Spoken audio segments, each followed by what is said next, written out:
ಬಾಗಲಕೋಟೆಯ ಮುಧೋಳದಲ್ಲಿ ರೈತರು ಉಗ್ರ ಹೋರಾಟವನ್ನ ನಡೆಸ್ತಾ ಇದ್ದಾರೆ. ಟನ್ ಕಬ್ಬಿಗೆ 3,500 ರೂಪಾಯಿ ದರ ನಿಗದಿಗೆ ಆಗ್ರಹಿಸಿ ಉಗ್ರ ಹೋರಾಟವನ್ನ ಕೈಗೊಂಡಿದ್ದಾರೆ.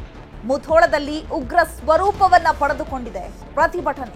ಯಾಕಂದ್ರೆ ಸರ್ಕಾರ ಈಗ 3,500 ರೂಪಾಯಿ ನಿಗದಿ ಮಾಡಿರುವಂತದ್ದು, ಅಂದ್ರೆ 3,300 ರೂಪಾಯಿಯನ್ನ ಈಗ ಸರ್ಕಾರ ನಿಗದಿ ಮಾಡಿರುವಂತದ್ದು. ಹಾಗಾಗಿ ಸರ್ಕಾರ ಏನ್ ದರವನ್ನ ನಿಗದಿ ಮಾಡಿದೆಯಲ್ಲ ಆ ದರವನ್ನ ನಮಗೆ ನಿಗದಿ ಮಾಡಿ ಅಂತ ಹೇಳಿ ಈಗ ಬಾಗಲಕೋಟೆಯಲ್ಲಿ ರೈತರು ಉಗ್ರ ಹೋರಾಟವನ್ನ ನಡೆಸ್ತಾ ಇದ್ದಾರೆ. ತಾಲೂಕು ಆಡಳಿತ ಭವನಕ್ಕೆ ನುಗ್ಗಿ ಕಚೇರಿಗಳಿಗೆ ಬೀಗ ಹಾಕಿದ್ದಾರೆ. ಸರ್ಕಾರಿ ಸಿಬ್ಬಂದಿ ಹೊರಹಾಕಿ ಕಚೇರಿಗೆ ಬೀಗ ಹಾಕಿ ರೈತರು ಪ್ರತಿಭಟನೆಯನ್ನ ಮಾಡ್ತಾ ಇದ್ದಾರೆ.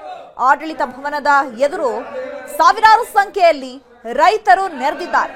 ಕಬ್ಬಿಗೆ 3,500 ರೂಪಾಯಿ ನೀಡಲೇಬೇಕು ಅಂತ ರೈತರು ಆಗ್ರಹಿಸ್ತಾ ಇದ್ದಾರೆ. ಮೊನ್ನೆ ಸಿಎಂ ಸಿದ್ದರಾಮಯ್ಯ ಸುದ್ದಿಗೋಷ್ಠಿಯನ್ನ ನಡೆಸಿದ್ರು. ಸರ್ಕಾರದ ನಿರ್ಧಾರವನ್ನ ರೈತರಿಗೆ ತಿಳಿಸಿದ್ರು. 3,300 ರೂಪಾಯಿಯನ್ನ ನಿಗದಿ ಮಾಡ್ತೀವಿ, 3,250 ರೂಪಾಯಿ ಕಾರ್ಖಾನೆಗಳಿಂದ ಕೊಡ್ತಾರೆ, ಹೆಚ್ಚುವರಿಯಾಗಿ 50 ರೂಪಾಯಿ ನಾವು ಕೊಡ್ತೀವಿ ಅಂತ ಹೇಳಿ ನಿರ್ಧಾರವನ್ನ ಮಾಡಲಾಗಿತ್ತು. ಆದ್ರೆ ಈಗ ಪ್ರತಿ ಜಿಲ್ಲೆಗಳಲ್ಲಿ ಬೆಂಬಲ ಬೆಲೆ ಬೇರೆ ಬೇರೆ ಇರೋದ್ರಿಂದ ಬಾಗಲಕೋಟೆಯಲ್ಲಿ ರೈತರು ಈಗ ಸರ್ಕಾರ ಏನ್ ನಿಗದಿ ಮಾಡಿದೆಯಲ್ಲ ಅಷ್ಟು ಹಣವನ್ನ ನಮಗೆ ಕೊಡ್ಲೇಬೇಕು ಅಂತ ಹೇಳಿ ಉಗ್ರ ರೂಪದಲ್ಲಿ ಹೋರಾಟವನ್ನ ಮಾಡ್ತಾ ಇದ್ದಾರೆ. ಯಾಕಂದ್ರೆ ಬಾಗಲಕೋಟೆಯಲ್ಲಿ 2,800, 2,900 ಈ ರೀತಿ ವೇರಿಯೇಷನ್ಸ್ ಇದೆ.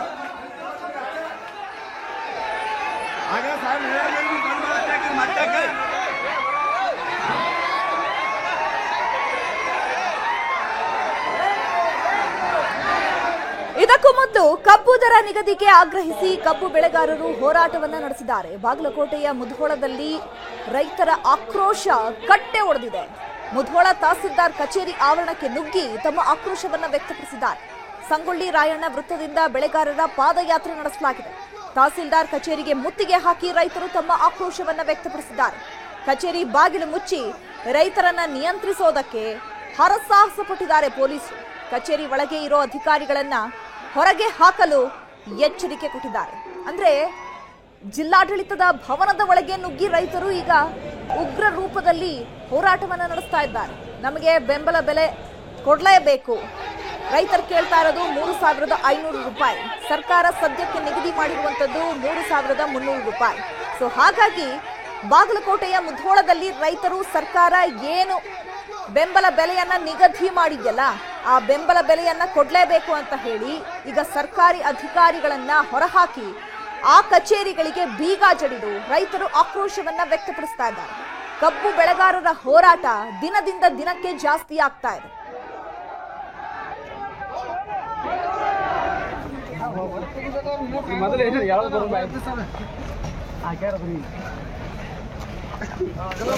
ಸೈಡ್ ಸರ್ ಇಲ್ಲ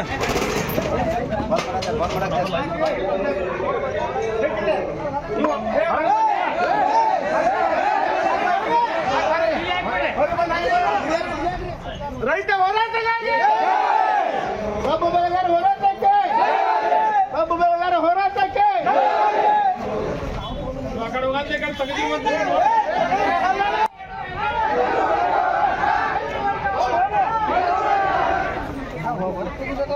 ಮೊದಲು ಯಾವ್ದು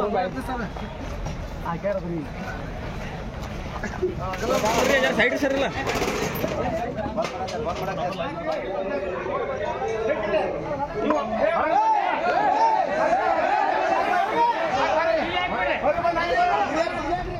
ರೈತ ಹೋರಾಟಗಾರ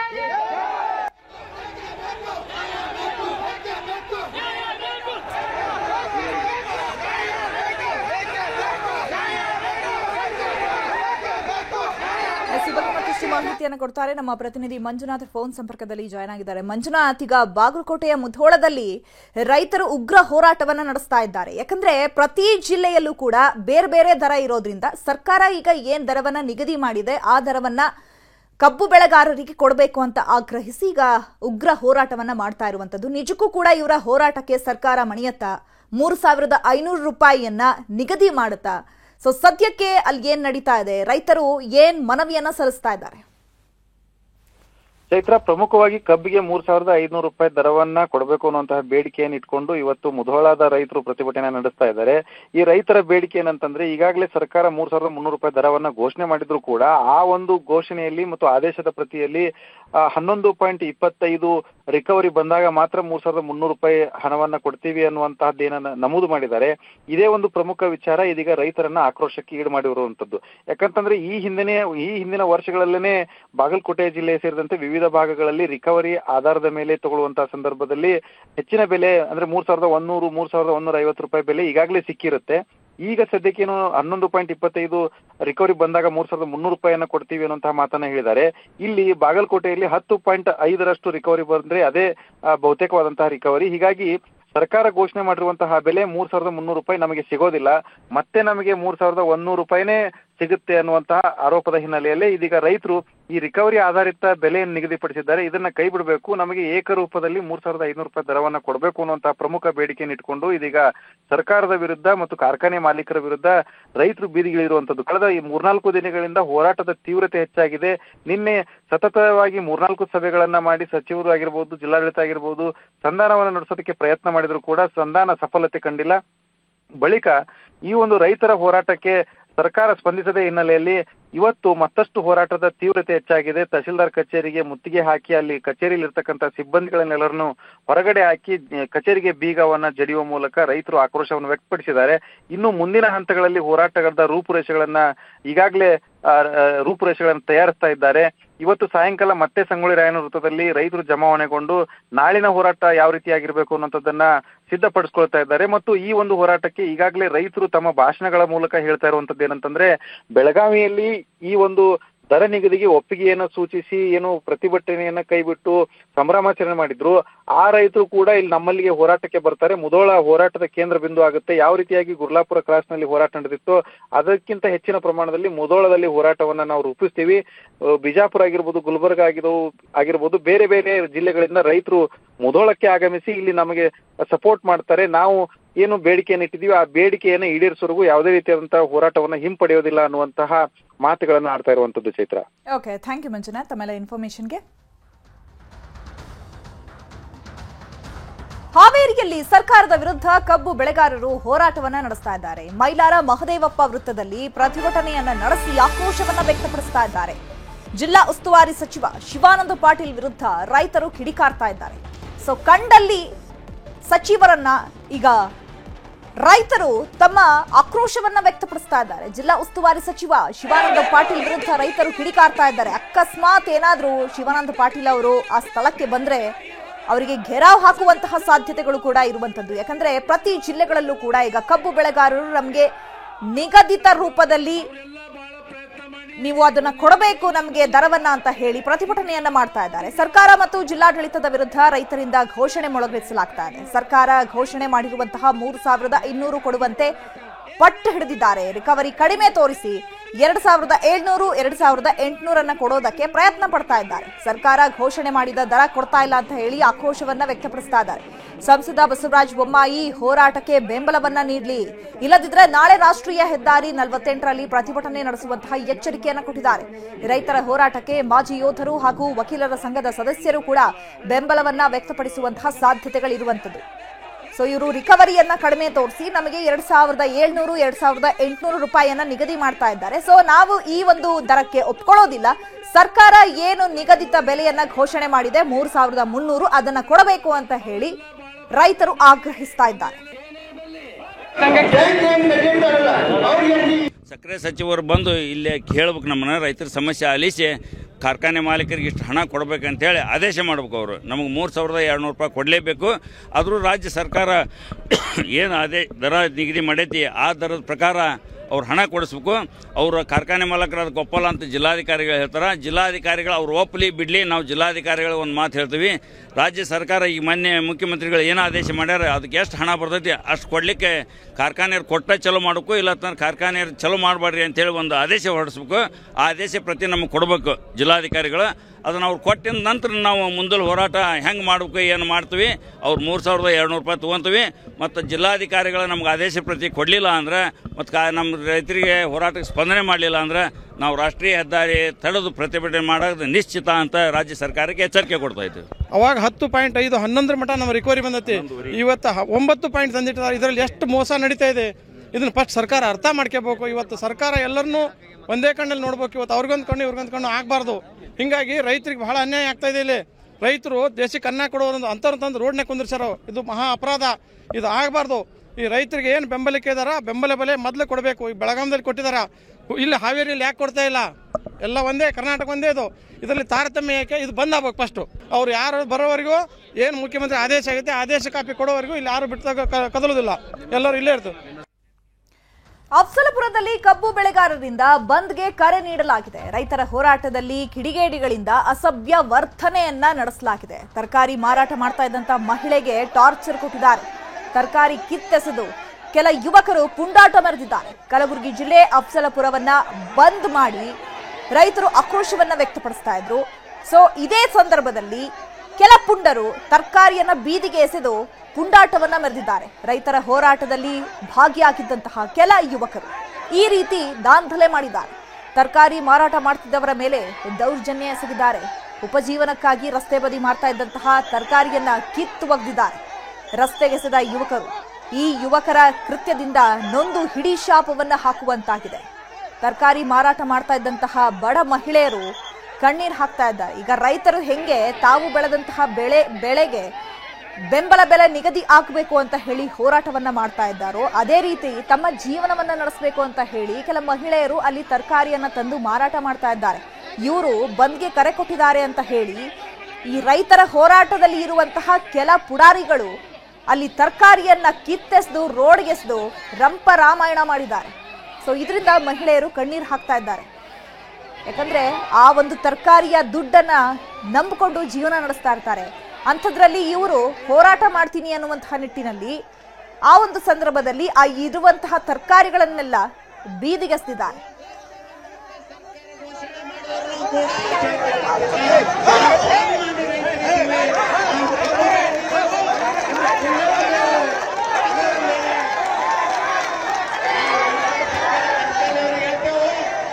ಬೆಂಗಳೂರು ಸೆಂಟ್ರಲ್ ಜೈಲಿನಲ್ಲಿ ರಾಜಾತಿಥ್ಯ ಪ್ರಕರಣಕ್ಕೆ ಸಂಬಂಧಪಟ್ಟಂತೆ ಜೈಲಿನ ಒಬ್ಬ ಅಧಿಕಾರಿ ಟ್ರಾನ್ಸ್ಫರ್ ಆಗಿದ್ದಾರೆ. ಇಬ್ಬರನ್ನ ಅಮಾನತು ಮಾಡಲಾಗಿದೆ.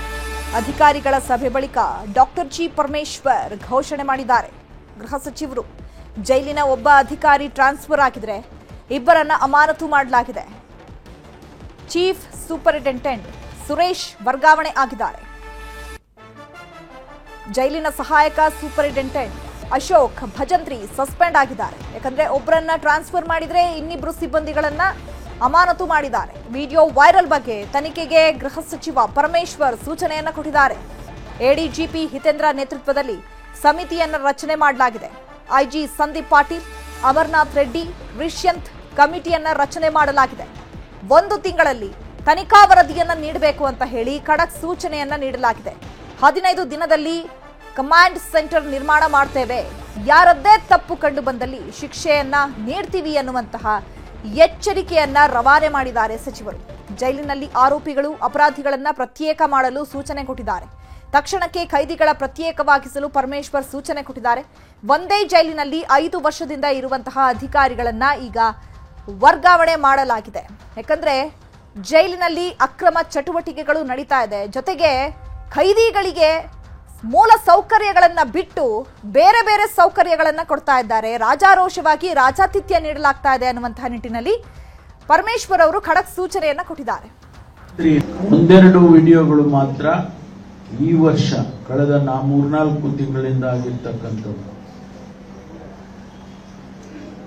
ಇದರಲ್ಲಿ ಯಾರು ಆ ಸಂದರ್ಭದಲ್ಲಿ ಇದ್ರು, 23ರಿಂದ ಹಿಡಿದು 23ರಲ್ಲಿ ಯಾರಿದ್ರು, ಪ್ರಸ್ತುತ ಯಾರಿದ್ದಾರೆ, ಈ ಸಂದರ್ಭದಲ್ಲಿ ಏನಾಗಿದೆ, ಇದನ್ನೆಲ್ಲವನ್ನು ಎಲ್ಲ ಅಧಿಕಾರಿಗಳ ಜೊತೆಯಲ್ಲಿ ನಾವು ಚರ್ಚೆ ಮಾಡಿದ್ದೀವಿ. ಅವರ ಹತ್ರ ಉತ್ತರಗಳನ್ನ ಪಡ್ಕೊಂಡಿದ್ದೇವೆ. Chief superintendent of prison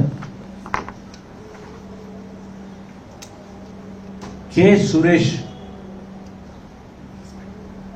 he will be shifted immediately.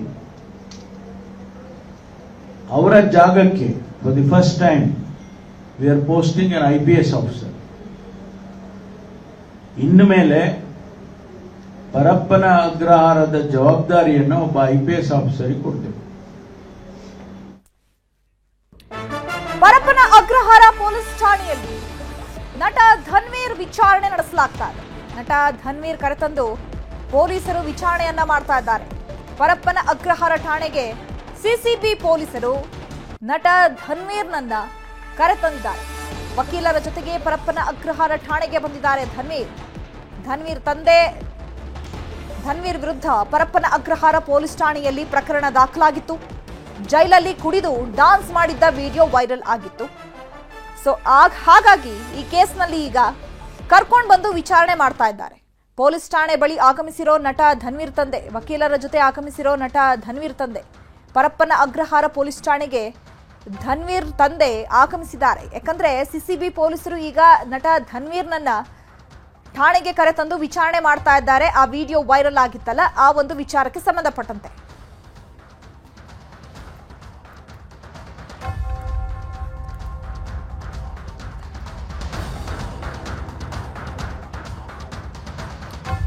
ಜೈಲಿನಲ್ಲಿ ಖೈದಿಗಳಿಗೆ ರಾಜಾತಿಥ್ಯ ನೀಡಿದ ವಿಚಾರವಾಗಿ ಕೇಂದ್ರ ಸಚಿವ ಎಚ್.ಡಿ. ಕುಮಾರಸ್ವಾಮಿ ಮಾತನಾಡಿ, ಜೈಲಿನಲ್ಲಿ ಸೌಲಭ್ಯ ನೀಡಿರೋದು ಇದು ಏನ್ ಹೊಸದೇನಲ್ಲ, ಹೊಸದಾಗಿ ನಡೀತಾ ಇರುವಂತದ್ದಲ್ಲ. ಈ ಹಿಂದೆ ಹಿರಿಯ ಅಧಿಕಾರಿಗಳ ವಿಚಾರದಲ್ಲಿ ಘರ್ಷಣೆ ಆಗಿದೆ. ಅಧಿಕಾರಿಗಳ ನಡುವೆಯೇ ರಾಜಕಾರಣ ನಡೀತಾ ಇದೆ. ವಿಧಾನಸೌಧದಲ್ಲಿಯೇ ಟೆರರಿಸ್ಟ್ ಇದ್ದಾರೆ. ನಾವು ಅದನ್ನ ಬಿಟ್ಟು ಜೈಲಿನಲ್ಲಿರುವ ಟೆರರಿಸ್ಟ್ ಬಗ್ಗೆ ಮಾತನಾಡ್ತಿದ್ದೇವೆ ಅಂತ ವ್ಯಂಗ್ಯವಾಡಿದ್ದಾರೆ. ಇದು ಏನು ಹೊಸದಾಗೇನು ನಡೀತಾ ಇರೋದಲ್ಲ. ಅಲ್ಲಿ ಇರ್ತಕ್ಕಂಥ ವೈಫಲ್ಯಗಳ ಬಗ್ಗೆ ಇಬ್ಬರು ಅಧಿಕಾರಿಗಳ ನಡುವೆ ದೊಡ್ಡ ಮಟ್ಟದ ರಾಜಕಾರಣ ಆಯಿತು. ಈಗ ನೀವು ಪರಪ್ಪನ ಅಗ್ರಹಾರದಲ್ಲಿ ಇರ್ತಕ್ಕಂಥ ಟೆರರಿಸ್ಟ್ ಬಗ್ಗೆ ಚರ್ಚೆ ಮಾಡ್ತೀರಿ, ವಿಧಾನಸೌಧದಲ್ಲಿ ಇರ್ತಕ್ಕಂಥ ಟೆರರಿಸ್ಟ್ ಬಗ್ಗೆ ಚರ್ಚೆ ಯಾರು ಮಾಡ್ತಾ ಇಲ್ವಲ್ಲ. ವಿಧಾನಸೌಧದಲ್ಲಿ ಟೆರರಿಸ್ಟ್ಗಳನ್ನ ಇಟ್ಕೊಂಡು ಪರಪ್ಪನ ಅಗ್ರಹಾರದ ಟೆರರಿಸ್ಟ್ ಬಗ್ಗೆ ಏನು ಚರ್ಚೆ ಮಾಡ್ತೀರಿ? ಅದರಿಂದ ಇವತ್ತು ಗೃಹ ಸಚಿವರು ಏನೋ ತನಿಖೆ ಮಾಡ್ತೀನಿ ಅಂತ ಹೇಳೋರೆ, ಸತ್ಯಾಸತ್ಯತೆ ತಿಳ್ಕೊತೀನಿ ಅಂದವ್ರೆ.